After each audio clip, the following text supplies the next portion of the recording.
Hello everybody, it's Mark here and Mel once again. Many years ago we were a family of five, we still are, but Will was about 12 years old, Emily was about 10 and Jack just turned 7. And things were quite different then in the household. It was much more frantic, much more hectic, quite claustrophobic. I mean, quite similar to how things are today under COVID-19.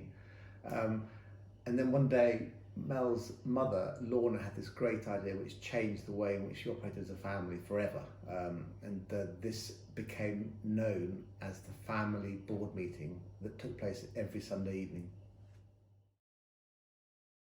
Yes, so just a little bit more background on the family board meeting.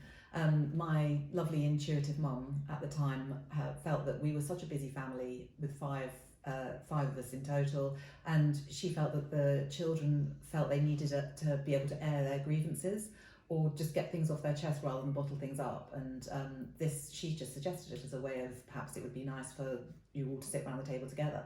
So we started it every Sunday at 6 o'clock. The first one was really funny because Jack, at quite a young age, came down in his best shirt and tie and trousers because we called it a board meeting. So we did all laugh about that. But seriously, we did it every Sunday, and the children seemed to appreciate the fact that they could say things that perhaps they wouldn't have said otherwise if we hadn't sort of forced the issue. They had to say a positive and a negative thing about everyone around the table, and we had to do the same. And I think it sort of was a bit of a leveler.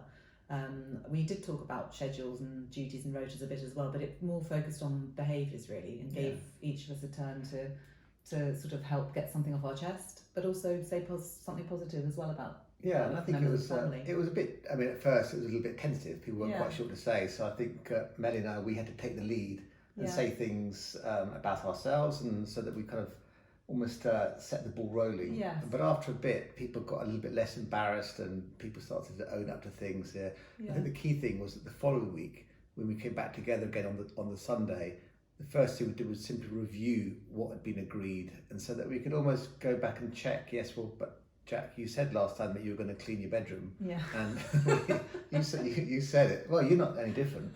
And you said that you wouldn't procrastinate. Yes, so it was all kind of, so the key years on.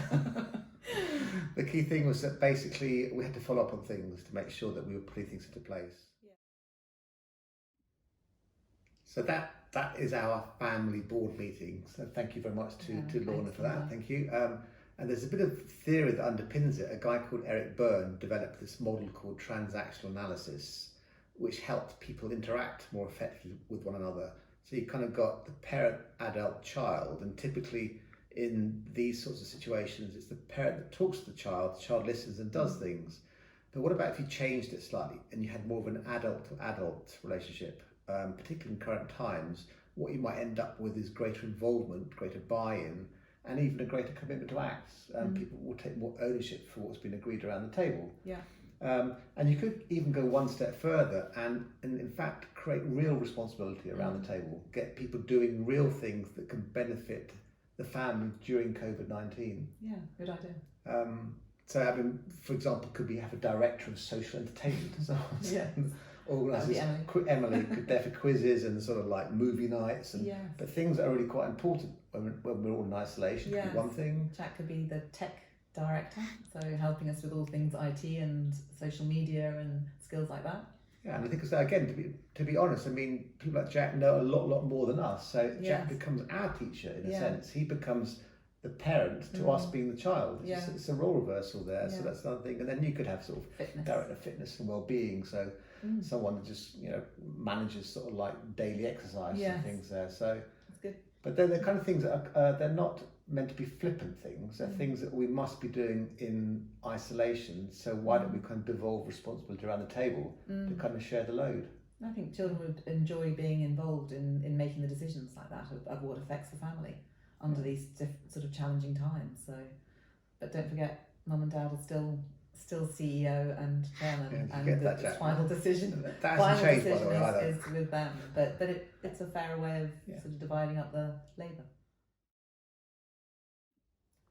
So in summary, during COVID-19, families are going to be coming under increasing pressure, and to reduce the pressure, perhaps a good way to do it is to change the dynamic within the family. So the parent-adult-child relationship would be good to change it, maybe to try out more adult to adult, give more responsibility to the children. And I think concretely, how about setting up a sort of family board meeting every Sunday where you can decide on responsibilities and roles and agree behaviours. And it's also quite good just for everybody's personal development. We can all grow by having a slightly different approach. And I think just fundamentally, it's just quite good to reduce our workload overall.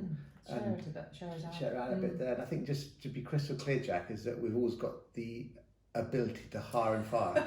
So whatever, just remember that. Okay, everyone, I think that's about it. So everyone, keep safe, keep sane, and keep smiling.